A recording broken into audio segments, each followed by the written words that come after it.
No driving assist is on now. Since October last year, I parted with my Neon ET5. After that, I didn't have a personal car of my own for quite some time.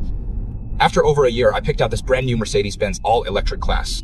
This is my second test drive now. The first was in Munich, Germany, over a month ago during the IAA Auto Show there. I drove that car all the way to Stuttgart Mercedes-Benz HQ and did some sightseeing too. In sport mode, 198, 199, 200 km I broke my personal speed record, since my old one was exactly 200 km per hour. This time in Shanghai for a test drive, I'll have more time and more varied road conditions, so I can feel it better too. You know, folks have been saying BBA is just some junk EV brand, so why would you buy one of those? Mercedes-Benz has electric sports cars, sedans, SUVs, vans, and off-roaders. Their lineup is broad. Seems a bit all over the map, though. But I say, we're not some junk EV brand, okay? I disagree with that right off the bat. First off, folks often just use online opinions to talk things up. But we should realize that online opinions don't always reflect the mainstream public sentiment. That's point one. Second, if you call BBA some junk EVs, I think back a few years, what folks complained about were just two things. Your electrification pace seems a bit slow, and your smart tech just can't keep up for long. When it comes to electrification, tell me, in this class and size of sedan, who's the top for range these days? I bet you say Tesla. Tesla Model 3, yeah, around 800 something or so. This car, 866, is top for range in its class. Beats Tesla, known for low energy use and long range, and outpaces all the rest of the pack as well. Its energy secrets run deep. A 2-speed gearbox for EVS. Have you seen that on any cars? Porsche Taycan has it, and Lotus Emea, I think in top tier specs or so. Can you feel that 2-speed gearbox while driving it? Can you feel the shift when it changes? No, you wouldn't know unless I told you, right? No. I felt the same way back in Germany too. I asked the German guy from Mercedes-Benz, like, this car is said to have a 2-speed transmission, but how come I didn't feel it from Munich to Stuttgart? He said that's right. You don't feel it. They make you not feel it. What is the point of that? A 2-speed box is more efficient, just like gas engines. Back in the gas car days, why did we chase 4 at, 5 at, 6 at, all the way to 10 at? So, with each added at, in theory, you can match the best gear to different driving conditions and loads. So there's optimal energy use. When you need power, you get power. And when you need efficiency, you get that too. It is just that simple. Let us go on and talk about AI. Intelligent driving, just cockpit and ADAS, really.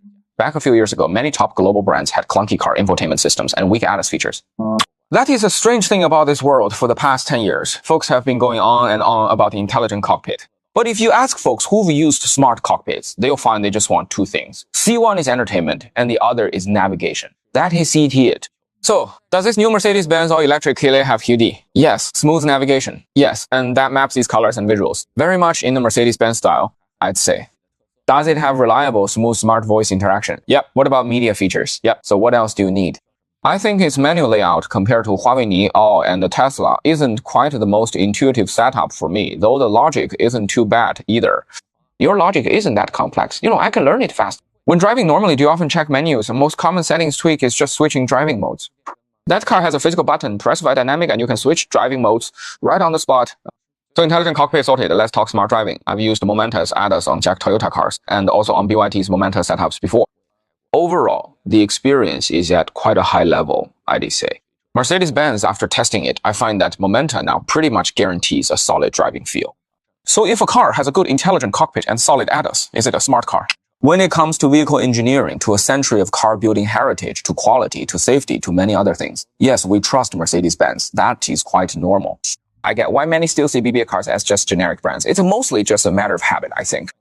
Because he saw it that way back then and still hasn't changed his mind. You need to launch the product, get it running on the roads, and let lots of folks know and understand the process. When Tesla first came on scene, folks thought it was nothing special, even called it fleece the sheep for a bit. When Wei Xiaoli first came out, everyone was wearing that fleece the sheep label and waving around some PPT banners. You'll need some time, but driving it feels smooth and easy. Just a real joy to ride. What is interesting is this car does lean a bit, but it's not got that super stiff chassis like the Model 3P has. It's not like your Lincoln Co. 03 Plus with that highly tuned, sporty suspension setup. In China, this version feels about 10% softer than the German one, which I find to be more rigid and a bit more sporty in its handling, I think. If it were me, I'd pick the German version, but I get that you're showing China to fit this locale, you de-tweak it a bit softer. I bet. But even when it's soft, it is still soft yet strong, and the steering remains quite precise, and it still has a solid performance limit. I've tried it these past 2 days, and here's my take whether turning corners or doing U-turns. And when driving on and off highway ramps, it feels smooth across all sorts of scenarios. These days, folks are always talking about smart tech. Let me use smartphones as an example. When is their smartness most alluring, most valuable? You think? The answer aside, when most phones hadn't gone smart yet back then. Tell me, is smartphone smart still a big deal today? Not really. Why? It's standard now. Can smart features still set phones apart from each other? You think? No, these days when folks pick phones, they're back to asking which one looks better, which one's sleeker, which one's sleeker. A bigger screen, better grip, nicer materials, plus a couple of clever physical buttons to make snapping photos easier. Doesn't that make sense? Isn't that just like our cars too? So I've always thought that smart tech at its core is like the entry point for cars in the market, a kind of threshold for shopping choices these days. If you don't hit that threshold, even if else is good, users won't pick you. But even after you clear that threshold and do a great job, users might still not pick you. They look at plenty of other factors when making their choice. So now when we look at this Mercedes-Benz car, I think its smart features are okay. And for electrification, it's top of its class, right? Yeah, that is true. But even so, it just got added to my shopping list. Doesn't mean I'll pick this one. I still have other options to consider as well. So why did I end up picking it? Well, it still comes down to my own year-end needs. Whether it's too strong or weak in specs is up to it. My needs are what drive my choice. First off, I'm picking a personal car for me. After all, I've bought about 10 of them already. I'm not some newbie buyer. When you're a newbie buyer, your car needs might just be in your head. You're paying for your imagination, for needs you think you might someday have. But now I know my needs quite clearly. I don't have social events, nor do I pick up bosses or entertain clients at all. This car of mine, chances to ride with family or friends are few, like 99% of the time. I'm alone in it. For me, this car shouldn't be too wide, like 2 meters. The back seat space doesn't matter. I rarely have folks sitting there in the rear anyway. So I just want a more nimble car, and that's clear to me. Second, I've loved the sports since kidhood. Football, basketball, swimming, running, weights, you name it. A lot of folks think shoes just fall into casual, athletic, or dress shoes, those broad categories. But for folks like us who truly love sports and movement, we can be quite sensitive to how different basketball shoes feel, just like how cars can vary quite a bit too. Some folks might think a car is just for driving as long as it runs in comfort is key, but that time's not how I see it. The moment I touched this car, I wanted that steering feel, the sharpness of its direction, and the quick, precise feedback it gives me too. Its chassis is so crisp and no nonsense. When I sometimes go wild with handling it, the suspension gives me that secure support I want, and I want it to give plenty more. That's my demand. So when I drove the Lotus Emea and some great sporty cars like Porsche models, even back when we were in Australia last month, you and I traveling down under, we went to Melbourne, met a young Chinese car enthusiast there, and he let me drive his Audi RS5. That was quite the treat, I must say. Whoa, once you get in, that hormonal rush hits you right, then that's exactly what I'm chasing here. This car, I think, ticks all the boxes under 300k yuan.com, packed and nimble in size, and it gives me that great driving thrill and joy I've always craved on the road. I think in this sense, it fits my needs quite well and meets all the things I want. Yiran's second pain point is that over these years, my main jobs are 2D1 is to share content and stuff online for folks to see. Second, I work as a consultant too. A lot of times you should meet your clients in person, especially within the Yangtze River Delta region. I try not to take bullet trains, prefer driving point to point. Instead, I find this to be the most free and flexible for me. So at times like this, my wish is to just hit the road and go. So once I hit the road, I'm doing at least 100 kilometers. Often it is 200, 300, sometimes more. No big deal. Cars now have strong power-up specs, but the stations just can't keep up. Cars can do 200 kilowatts, even 250 kilowatts, but the charger gives just 80 kW. What can you do? Sometimes you queue up too. From my perspective, I just want as long a range as possible, so when I travel, I can just hit the road and not worry about mileage limits at all. Compared to having more features or some massage seats or headrest speakers, those sorts of things just don't matter to me at all. I know exactly what my core needs are, and I'm set to tackle my main driving issues head on. This 866 now back when I thought it. I never even dared to dream of such a number, and now it is here. Its power-up capability hits a top speed of 320 kilowatts, and there's one more thing to mention here too. Now, a lot of folks say that their all-electric cars can do 300, 400, even 500 kilometers on the highway. But I wonder, how do you manage to drive 500 kilometers on the highway? Because an EV today can cruise on the highway at steady 110 km/h or even 115. And you just zoom past folks, speed up whenever, and sometimes even push the limits just a smidge more. That energy use is quite different. When I drive electric, I still feel like how I drove before in my Volvo S90.FR Edom, to drive as I please. And in fact, I go even further. When I drive electric, I'm faster overall than when I drove gas. Why? Because EVs just accelerate, no delay. So in this case, you need a good range one with long-lasting energy efficiency to match that. And in this case, the CLTC discount rate is going to be quite high, so you need a fairly large COTC number to back you up and keep you going. Like me, just driving freely, recklessly, fully, and in a totally normal way in a car.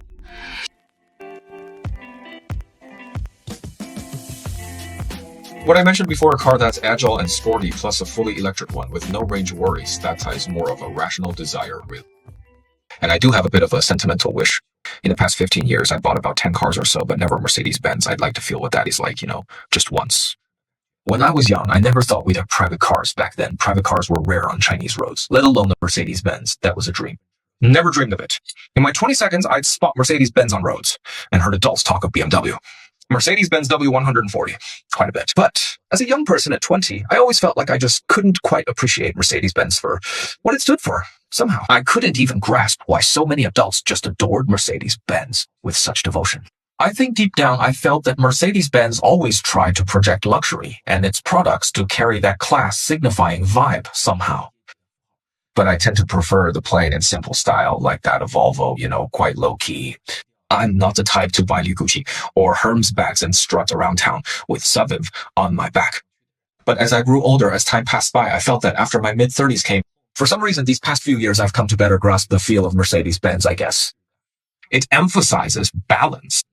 In my 20 seconds, I think I would have liked a radical one-sided kind of guy.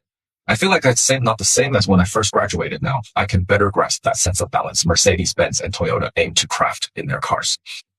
I don't think I'm better now. I don't think the past was wrong and today right, though. But I must admit, the real me today is like this. Time has changed me. I accept who I was yesterday and the thrill I feel now, too. A lot of folks talk about Mercedes-Benz and say, drive BMW, ride Benz. To me, that is just a clicks BMW leans on driving, while Benz leans on comfort. But my feelings for Mercedes-Benz go beyond just driving or the comfort in the ride. At this point, you might think I'm getting a bit abstract. Like once Yiran gets older, he turns all clicks and just wants to buy a Mercedes-Benz logo. I didn't buy the Mercedes-Benz logo as they put it. What I like is the standards that lie behind that emblem. A lot of things in this world you see as emotional.br, eke them down, and they fray rational. But this kind of rational support is often hard to express, too fragmented, scattered in so many corners, hard to summarize. So we often say, it feels like something that ties quite emotional. Let me try to break it down for you, why I like some of Mercedes-Benz's standards, and that particular feel they have these days. I'll list three first. Safety second, drag third, the sound it makes. Yeah, that too.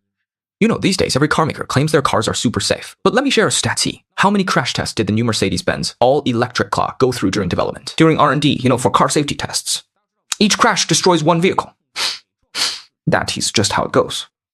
But this car wasn't made for mass production, and we can estimate its BOM cost fairly well. A 300k car.its BOM cost is just 60% of that, so roughly 108k or so. But for early-stage cars not in mass production, their costs are way higher than production models. Each crash would run into hundreds of thousands. Plus all the dummies and gear you need to set up a whole crash test center, and you gotta pay for the staff and keep them on payroll too. So labor and resources, this adds up to a lot. The new Mercedes-Benz pure electric car had 180 crashes. 150 of those followed Mercedes-Benz logo standards. That is their norm for new models now. Why those 30 times? Because they added 4 centimeters for the Chinese market. Just that much, no more. Because for China market, there are some specs, plus some tweaks, so there must be some changes involved. So they added 30 more crash tests for the China spec version, making 180 in total. The number of crashes this car went through, the money, time, and resources spent on that dot, it just seems dumb and overly earnest to me. But it's a method I respect. Over a month ago, I was in Stuttgart at Sindelfingen, and I saw one of their live crash tests there. Mercedes-Benz's crash test center does about 1,000 of these collisions each year. All sorts of cars there. They keep stressing crash safety with consistent focus. That's something I do admire, and it makes me feel more at ease knowing I buy this car for you, of course. Second point, air drag. These years, we've hit new highs again and again, seeing all sorts of record-breaking results along the way. That new Mercedes-Benz all-electric CLA, they say its drag coefficient is a record-breaking feat for the brand, at 0.21. We were at Mercedes-Benz's own wind tunnel center, where engineers explained what they did to cut down this car's drag and improve its flow. What improvements they made and how they hit that 0.21 figure. Quite a vivid tale. They even opened the wind tunnel there and let us feel the breeze dot. It was quite fun, I must say. No matter if it's in European markets or here in China, the range numbers for your car are breaking records in its class right now, aren't they? That gives your 0.21 some weight. That makes us believe this 0.21 is the real deal. Not just some number cooked up for marketing. That's another reason I feel connected to it. Third, let's talk about sound now. Sound is something many of you have always felt, but when we talk about cars, it's one of those things we rarely bring up something quite invisible in a way. A great sound is like Beethoven's music, or the songs by GET you love crafted with care by artists who know what they are doing. In recent years, when we switched to electric cars, early on we valued the fact that they ran smoothly and quietly more upscale than gas cars. I agree with that part, at least. But to be frank, I've driven electric cars long enough to once agree with Wenhan's analogy.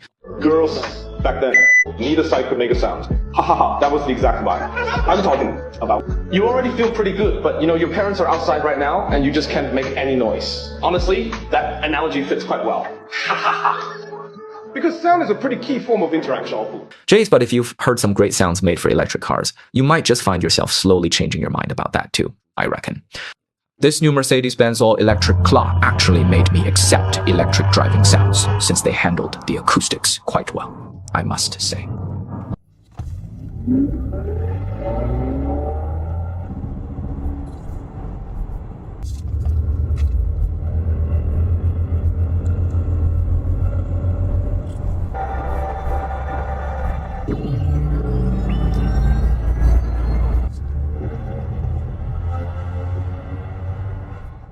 It follows the feel of driving. The sound at 20 km/h is different from 100. When you drive smoothly at 20 or hit the gas hard, the acceleration and the sound change too. Behind that lies quite a complex tuning process. This is truly a crossroads where art, humanities, and car engineering meet.